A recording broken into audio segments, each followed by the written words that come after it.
Salam Malaysia Madani，大家好，欢迎收看那巴鲁尼新闻，我叫 Beverly Anastasia Lim。Pematuhan amalan alam sekitar, sosial dan tadbir urus ESG perlu dijadikan norma baharu oleh perusahaan kecil dan sederhana PKS untuk menembusi pasaran dunia. Perusahaan kecil dan sederhana PKS di negara ini perlu menjadikan pematuhan amalan alam sekitar, sosial dan tadbir urus ESG sebagai norma baru dalam perkhidmatan bagi meningkatkan lagi peluang menembusi pasaran dunia. Menteri Pembangunan Usahawan dan Koperasi Datuk Iwan Benedict berkata ini penting kerana pasaran dunia memerlukan produk dan perkhidmatan yang mematuhi amalan ESG. Sebab itu katanya usahawan PKS di negara ini perlu menjadikan pematuhan ESG sebagai norma dalam operasi syarikat mereka. Ini penting kerana pasaran dunia juga memerlukan produk dan perkhidmatan yang kita sebutkan sebagai ESG compliance, dan saya berharap dengan adanya seminar ini juga melibatkan penyertaan daripada negara-negara Asia, khususnya di negara-negara ASEAN, dapat bertukar kepakaran dan pandangan bagaimana pembudayaan ESG ini boleh menjadi norma baharu dalam perusahaan PKS, bukan hanya di Malaysia tetapi di rantau ASEAN dan Asia ini. Katanya dalam rancangan Malaysia ke-12 RMK12 sasaran sumbangan perusahaan mikro kecil dan sederhana PMKS kepada keluaran dalam negara kasar KDNK menjelang tahun 2025 adalah sebanyak 40% dengan nilai ekspor oleh PMKS disasarkan kepada 15%. Bagi mencapai sasaran itu, PMKS di negara ini perlu mematuhi amalan ESG agar dapat menembusi pasaran di seluruh dunia, katanya. Dan di pasaran-pasaran tertentu itu sudah menjadikan ESG compliance ini sebagai satu kriteria untuk mana-mana produk dan perkhidmatan itu memasuki pasaran tersebut.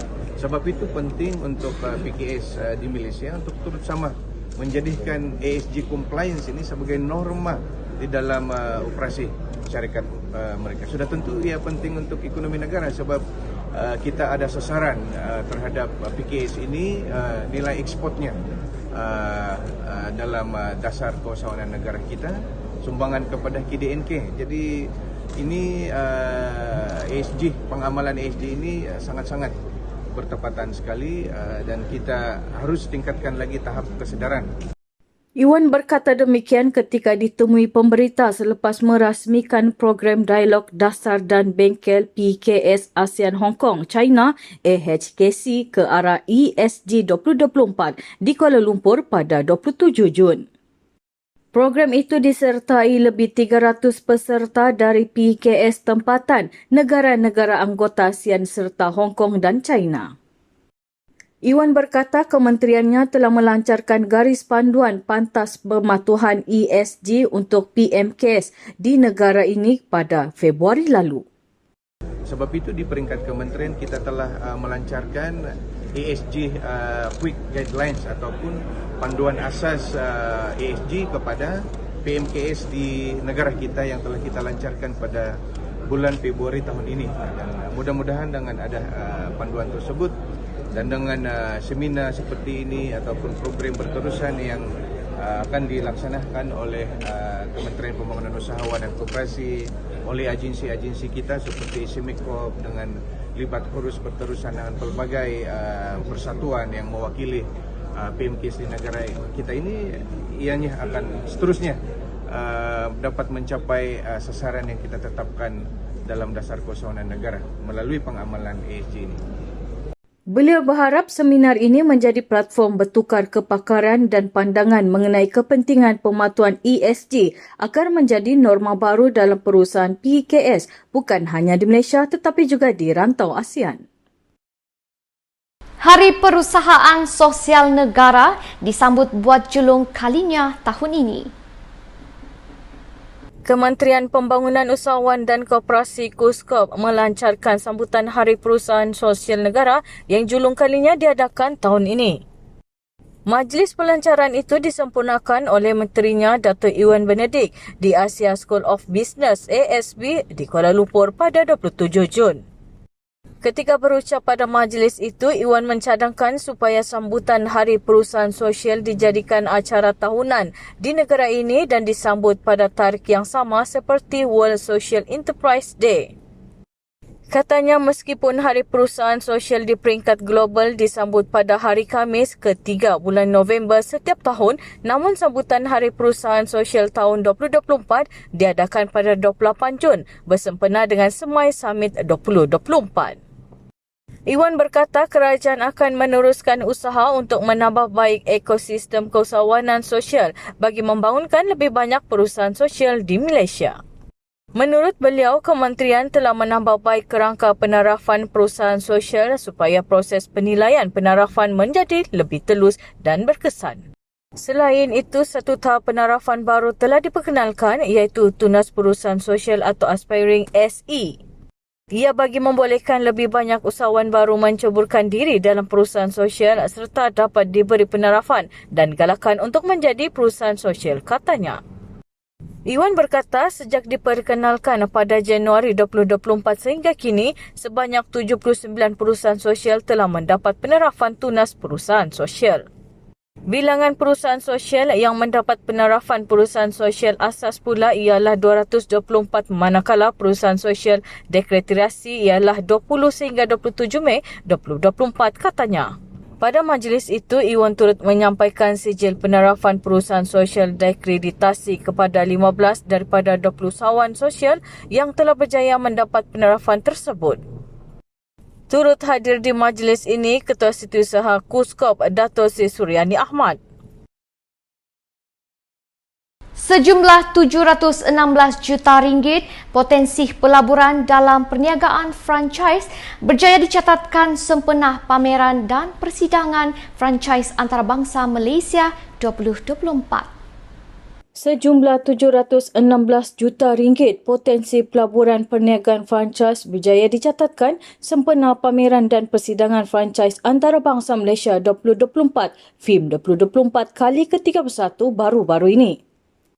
Program yang berlangsung pada 30 Mei hingga 1 Jun lalu di Pusat Konvensyen Kuala Lumpur KLCC itu disempurnakan oleh Menteri Pembangunan Usahawan dan Koperasi Dato' Iwan Benedik. Iwan berkata pencapaian ini adalah hasil penawaran pakej perniagaan daripada lebih 100 buah syarikat franchise tempatan dan luar negara. FIM 2024 disertai oleh 16 syarikat franchise dari luar negara iaitu Arab Saudi, Australia, China, Filipina, India, Jepun, Korea Selatan, Singapura dan Thailand. Iwan berkata FIM 2024 merupakan platform terbaik bagi penggiat industri untuk mempromosikan pakej perniagaan, franchise dan mengembangkan perniagaan di dalam dan luar negara melalui hasil perbincangan strategik dengan bakal franchisee dan pelabur yang hadir. Beliau berkata demikian dalam kenyataan media pada 12 Jun. Iwan berkata FIM 2024 juga berjaya menarik minat usahawan tempatan dan asing untuk menceburi bidang perniagaan franchise sebagai cabang pertumbuhan ekonomi. Ini dibuktikan menerusi sambutan luar biasa dengan kehadiran lebih 30,000 pengunjung iaitu peningkatan 50% berbanding tahun sebelumnya, katanya. Bertemakan From Network to Network in Franchising, FIM 2024 memberi fokus bukan sahaja kepada perluasan perniagaan franchise ke peringkat global, malah pemantapan pengukuhan ekonomi di dalam negara. Kementerian Pembangunan Usahawan dan Koperasi KUSKOP turut memaklumkan bahawa Malaysia akan menjadi tuan rumah kepada Konfederasi Franchise Asia Pasifik APFC yang disertai oleh 22 negara asing dan mesyuarat tahunan Majlis Franchise Dunia WFC bermula 27 hingga 29 Jun ini. Perniagaan franchise 1901 yang pertama di Sabah dilancarkan. Menteri Pembangunan Usahawan dan Koperasi Dato' Iwan Benedik melancarkan outlet franchise 1901 yang pertama di Sabah yang terletak di KDCA Penampang. 1901 adalah anak syarikat Pernas, satu daripada agensi di bawah Kementerian Pembangunan Usahawan dan Koperasi KUSKOP dan diusahakan oleh seorang usahawan wanita di Sabah. Iwan berkata, setakat ini outlet 1901 mempunyai 44 premis di seluruh negara dan berharap pembukaan premis ini di Sabah akan meningkatkan minat dan motivasi kepada bakal-bakal usahawan franchisee menceburi sektor ini.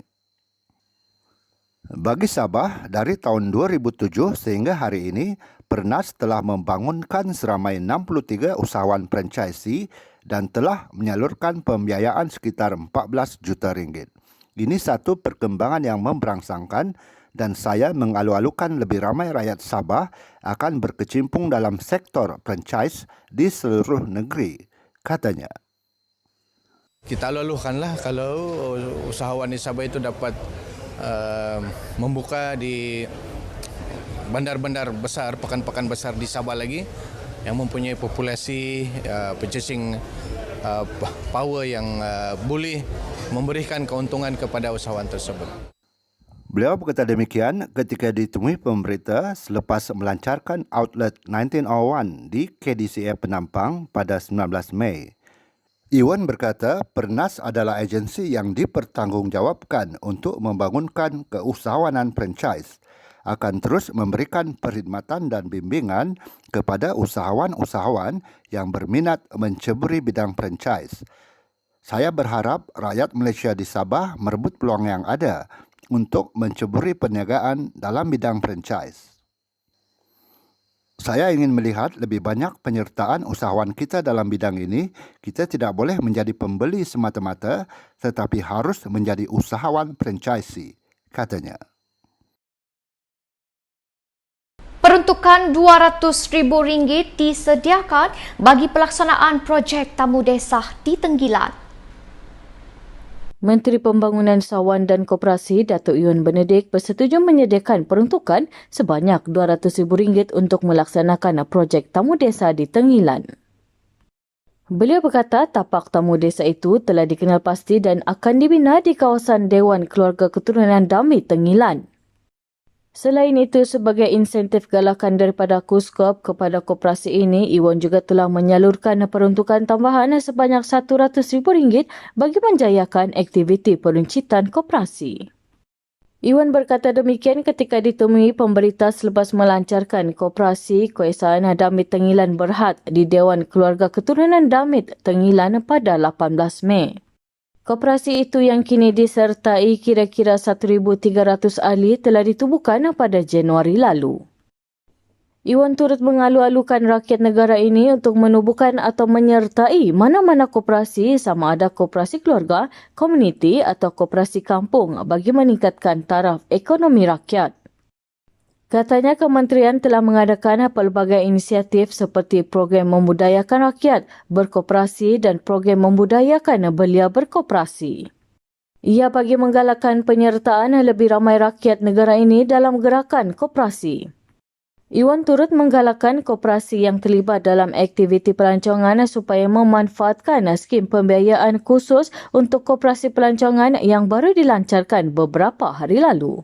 Saya berharap koperasi ini dapat melonjakkan aktiviti ekonomi, perniagaan dan perkhidmatan yang ingin dijalankan. Dan antara lainnya yang telah saya persetujukan adalah pelaksanaan tamu desa di kawasan Diwan dan tapak milik Persatuan dan Keluarga ini. Katanya sebanyak RM2 juta diperuntukkan bagi bantuan insentif program Jom Jelajah Koperasi Jejak tahun ini melalui Suruhanjaya Koperasi Malaysia SKM sebagai sokongan awal menggerakkan koperasi yang terlibat dalam sektor pelancongan. Insentif ini bertujuan memastikan koperasi yang terlibat dalam industri pelancongan dapat bersaing dengan pemain industri pelancongan yang lain bagi meningkatkan pendapatan koperasi. Secara tidak langsung memberi manfaat kepada anggota koperasi, katanya. Wan An,